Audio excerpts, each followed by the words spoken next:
Joining me now to talk about the Inspector General's report, Republican Congressman from Utah, Jason Chaffetz. He chairs the House Oversight Committee. Congressman, thanks so much for joining us. What's your initial reaction to the report? Well, it's sorely disappointing that the Secretary, who has an opportunity to clear her name, could have sat with the Inspector General and explained what she did. If you got nothing to hide, you sit with the Inspector General and do that.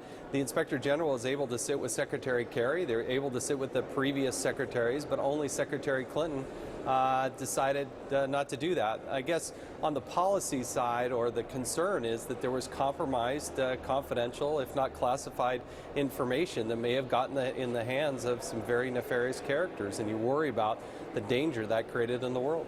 I want to read a response from the Clinton campaign to this Inspector General report. Quote, while political opponents of Hillary Clinton are sure to misrepresent this report for their own partisan purposes, in reality, the Inspector General documents show just how consistent her email practices were with those of other secretaries and senior officials at the State Department who also used personal email. As this report makes clear, Hillary Clinton's use of personal email was not unique, and she took steps that went much further than others to appropriately preserve and release her records. What's your response to that?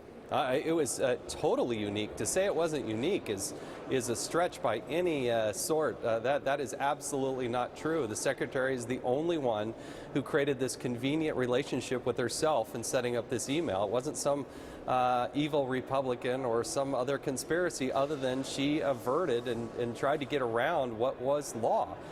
It was under Secretary Clinton's administration where email was the first to be fully deployed across the agency, and she had a duty and an obligation under the law. She also had a duty and an obligation, if she did want to use personal email, to get diplomatic security and the IT people to sign off on that. But as the report points out, she never sought nor did she get that sort of permission to set up this arrangement with herself.